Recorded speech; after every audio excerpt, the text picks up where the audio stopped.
Segala perubahan membudayakan amalan hidup hijau haruslah bermula dengan perubahan minda. Amalan hidup hijau ini penting diterap melalui pendidikan baik formal maupun tidak formal dalam memastikan usaha memelihara alam sekitar dimulakan dari peringkat awal lagi.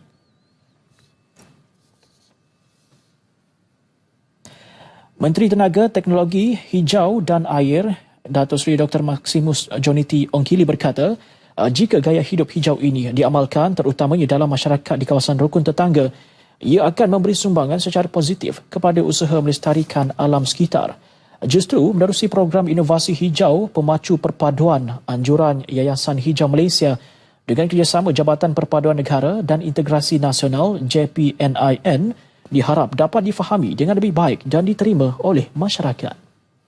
Peranan kita dalam ini adalah memastikan supaya resources itu berkekalan, rakyat sedar pentingnya sustainability, dan juga memastikan supaya saya katakan tadi pemborosan di peringkat penggunaan tenaga ataupun air itu dikurangkan. Jadi ini memerlukan perubahan sikap. Beliau ditemui dalam sidang media selepas merasmikan program berkenaan di Kampung Kilan Pulau Akar, Labuan.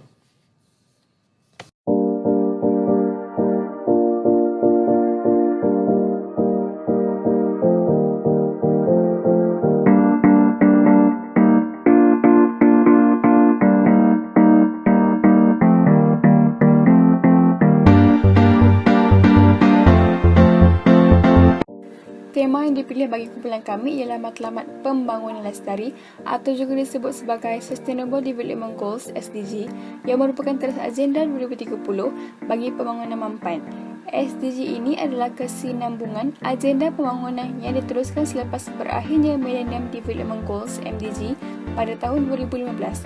MDG ini mempunyai 8 matlamat dan 21 sasaran, manakala SDG atau Matlamat Pembangunan Lestari diperluaskan kepada 17 matlamat dan 169 sasaran dengan matlamat bagi meneruskan agenda 2030 bagi mencapai keseimbangan dan dalam 3 dimensi pembangunan mampan, iaitu merangkumi sosial, ekonomi dan alam sekitar. Dalam Matlamat Pembangunan Lestari ini bertujuan untuk mengintegrasikan dan mengimbangi 3 dimensi pembangunan mampan tersebut. Amalan kepenggunaan hijau pengguna atau green consumer di Malaysia penyumbang kepada Matlamat Pembangunan Lestari adalah merupakan isu yang dibincangkan oleh kumpulan kami. Isu green consumer atau kepenggunaan hijau pengguna bersesuaian dengan tema Matlamat Pembangunan Lestari atau Sustainable Development Goals. Amalan ini adalah sebagai usaha yang dilakukan oleh sekumpulan individu untuk melindungi diri mereka dan dunia melalui kuasa pembelian yang mana setiap pengguna hijau akan sentiasa memastikan produk yang dibeli tidak memudaratkan alam sekitar dalam usaha mereka untuk melindungi alam sekitar. Faktor menyumbang kepada pengguna untuk membeli produk hijau. Faktor yang pertama adalah tahap kesedaran pengguna. Menurut Cherian dan Jacob 2012, kesedaran hijau telah menjadi salah satu sebab bagi pengguna untuk menunjukkan tanggungjawab mereka untuk melindungi alam sekitar sebelum aktiviti pembelian. Mereka menghargai produk yang kurang berbahaya bagi manusia, haiwan, alam sekitar dan yang paling penting boleh dikitas semula. Yaakob dan Zakaria 2011 menyatakan bahawa secara amnya pengguna terlibat dalam produk hijau untuk faedah peningkatan persekitaran yang mereka diami.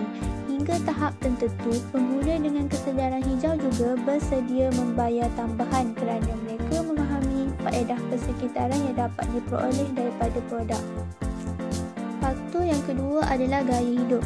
Kebanyakan negara maju, majoriti pengguna merasakan bahawa wajib mengamalkan gaya hidup hijau sebagai cara hidup moden.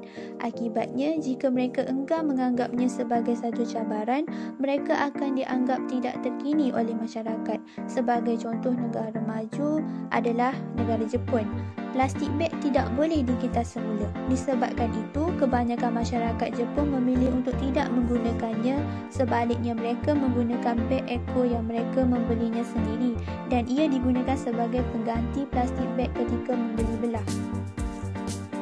Faktor yang ketiga adalah pengaruh sosial. Kajian penyelidikan Baker dan Ozaki 2008 Menunjukkan norma sosial atau lebih dikenali sebagai pengaruh sosial adalah penting dalam mendorong tingkah laku yang bertanggungjawab secara ekologi. Menurut kajian mereka, pengaruh sosial mempunyai kaitan kuat dan tingkah laku mesra alam yang mampu mendorong masyarakat membeli produk hijau.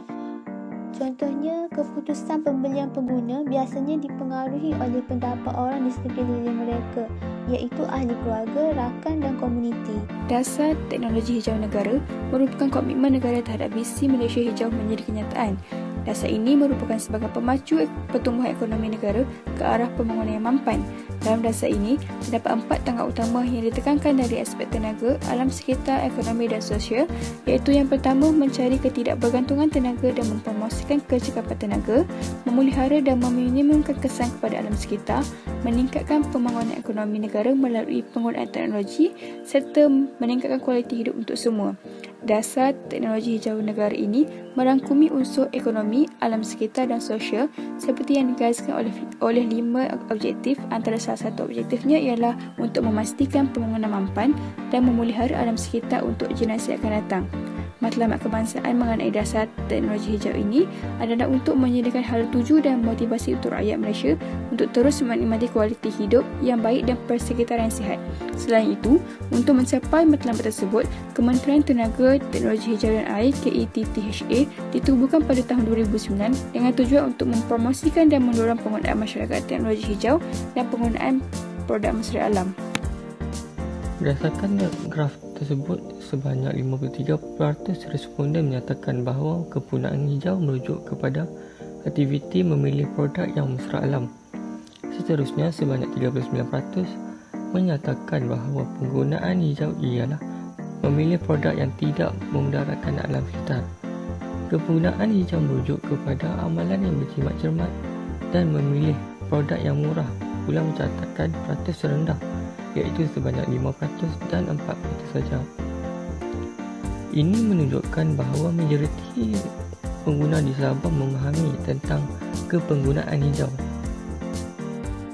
Kesan amalan green consumer di Malaysia yang menjadi penyumbang kepada matlamat pembangunan lestari. Yang pertama ialah kesan kepada alam sekitar, di mana ia dapat mengurangkan kesan rumah hijau seperti fenomena pemanasan global dan penipisan lapisan ozon.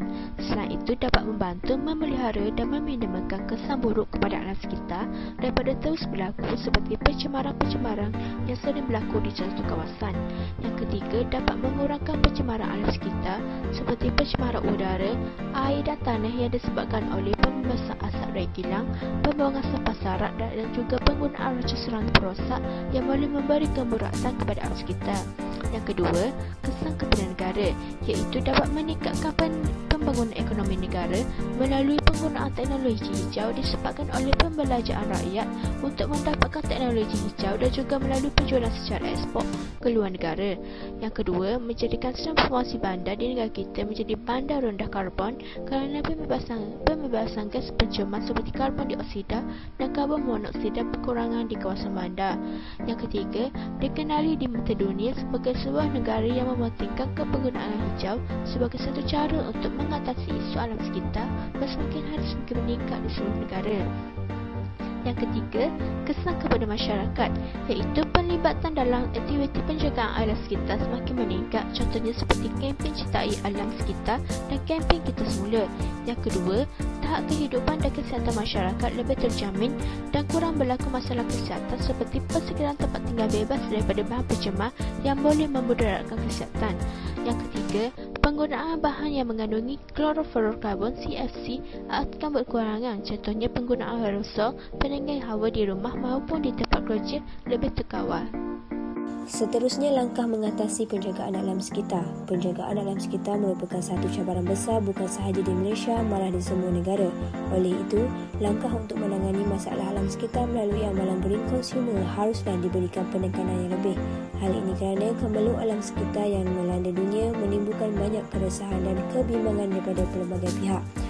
Tingkah laku harus dipupuk secara berterusan kepada masyarakat kerana tingkah laku merupakan kunci kepada kesan ke atas persekitaran. Melalui tingkah laku juga manusia dapat merancang penggunaan alam sekitar dengan baik agar dapat mengurangkan kerosakan alam kepada tahap yang paling minimal. Antara langkah yang dapat dilaksanakan adalah amalan pembelian produk hijau. Pembelian produk hijau sangat penting kerana ia merupakan ejen penjimatan tenaga dan sumber, penyikiran ejen toksik, pencemaran dan sisa. Niat pembelian produk hijau di Malaysia di kalangan pengguna menunjukkan pada tahap yang sangat tinggi. Contohnya, pengguna membeli produk pencucian biodegradasi hijau kerana ia adalah bahan yang selamat digunakan dan bebas daripada bahan terlarang. Pengguna juga rasa senang hati dengan pembelian produk hijau.